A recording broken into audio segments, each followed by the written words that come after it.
Agora vamos começar a atacar o problema da separação. E, como de costume, vamos começar entendendo mais precisamente que problema é esse, qual a definição desse problema. Então, na entrada dele, a gente recebe um vetor VPR ali, os extremos dele são, o índice do extremo esquerdo é P, do extremo direito é R, tá? Então eu vou focar nesse subvetor, e um certo pivô C, que é um elemento desse vetor. E qual que é o objetivo, qual que é a solução para esse problema? É colocar no prefixo, quer dizer, na metade esquerda ali, não que eu vá dividir exatamente na metade, né, mas na parte esquerda do vetor, os elementos que são menores ou iguais a C. E na parte da direita, no sufixo, os que são maiores do que C. Então, para representar, o que eu quero no fim é que, estando C aqui em alguma posição intermediária desse vetor, digamos aqui com o índice I, todo mundo que está nessa parte aqui no prefixo é menor ou igual a C, e todo mundo que está nessa aqui é maior do que C. Notem que eu escolhi o menor ou igual para antes, basicamente porque, como eu não estou supondo que todos os elementos são distintos, pode ter empate, pode ter elemento igual ao pivô, e eu quero que eles fiquem bem organizados, ou seja, ou à esquerda ou à direita, não pode ser ambos. Tá? Então, estritamente maior à direita e menor ou igual à esquerda. Aqui. É esse que é o objetivo. Colocando de um modo mais matemático, só para tornar mais preciso, eu quero que o C termine numa posição I, né? Então aqui o pivô C aqui termine numa posição I, tal que valha a seguinte expressão. O subvetor, todo elemento do subvetor VP I menos 1, né, do prefixo, é menor ou igual que C, que por sua vez é exatamente igual a VI, e esse valor é maior ou igual que qualquer elemento de I mais 1 até R. Então, esse é o objetivo. Um subvetor à esquerda, outro à direita. E uma observação que é importante aqui, note que C termina na posição que ele deve ocupar no vetor ordenado. Essa é uma observação bem importante, porque todo mundo que é menor ou igual que ele já está à esquerda dele, ainda que não estejam em ordem, estão à esquerda dele. Todo mundo que é maior do que ele está à direita. Então, C não muda mais, C já está na posição correta. Isso é relevante aqui para a ordenação e é uma observação particularmente relevante para um problema que a gente vai ver no futuro, próximo, que é o problema da seleção. Tá? Isso aqui é interessante para o problema da seleção, essa propriedade pode ser muito útil. Mas está legal. Entendido qual é o problema, vamos ver uma primeira ideia para um algoritmo para o problema da separação. É um algoritmo que realiza a separação. Começando com o nosso vetor aqui, eu vou ter algumas convenções nessa ideia para simplificar. A primeira convenção é que eu vou dizer que C, o meu pivô, é o último elemento do vetor. Então eu já separo isso aqui e esse aqui vai ser o meu C. Então agora, estando lá na última posição o pivô, porque eu escolhi assim, tá, gente? Eu tinha que escolher uma posição, eu escolhi a última, fica mais fácil de trabalhar. Então esse vai ser o meu pivô. Eu vou agora pensar no vetor que vai de P até R menos 1. É esse subvetor que, a princípio, eu vou querer dividir entre os menores e os maiores. E o que eu vou fazer? Eu vou escolher um certo índice I aqui, que vai começar em P, e um índice J, que vai começar em R menos 1. Qual que é a ideia central disso aqui?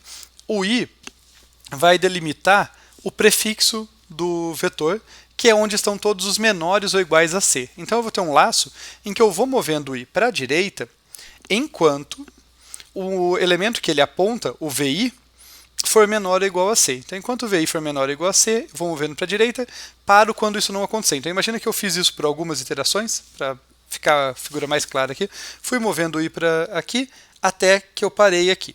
Tá? Então, o meu I chegou até essa posição. Se eu parei, é porque esse carinha aqui é estritamente maior do que C. E todo mundo que estava aqui era menor ou igual a C, né, no prefixo. Legal, então eu comecei a dividir o meu vetor do jeito que eu queria. Né? No prefixo estão os menores ou iguais. De modo complementar, o J, que está na posição R-1 aqui, ele vai movendo para a esquerda, enquanto o cara que ele aponta, o VJ, for estritamente maior do que C. E ele para, vamos dizer que ele parou aqui, quando o carinha que ele está apontando é menor ou igual a C. Então, se ele só parou aqui, a gente vai ter a situação em que todo mundo que estava para cá era maior do que C. Tá? Claro que não está em escala, tá, gente? Ele pode ter andado um pouquinho, andado um montão, é só a ideia de que, olha, todo mundo que está à direita do J já está na posição correta, já está na metade correta ali do vetor, no sufixo, todo mundo que está à esquerda do I também está. E olhem que interessante, quando os dois param, o I avançou enquanto podia, parou, o J decrementou o quanto podia, parou também. Quando eles param, cada um está apontando para um elemento que deveria estar na outra parte, né? Esse carinha aqui, o maior do que C, ele devia estar no sufixo. O menor ou igual a C, que é apontado para o J, devia estar no prefixo. E é nesse momento que a gente faz uma troca. Então, daí eu desencadeio aqui uma troca dos elementos. O VJ passa ali para a posição do VI, o VI passa para a posição do VJ, e aí está correto, né? Aí, pelo menos até a posição I e J, está tudo dividido corretamente, e eu volto a avançar o I e decrementar o J. Até que, de novo, eu me encontro numa posição em que o I aponta para alguém maior, o J aponta para alguém menor, e eu vou fazendo trocas sucessivas. Então eu tenho esse laço auxiliar aí, em que eu incremento o I, um outro laço auxiliar em que eu decremento o J, e tudo isso vai acontecendo inúmeras vezes ali, no laço principal, até que acabam as trocas por fazer, o I e o J invertem de posição.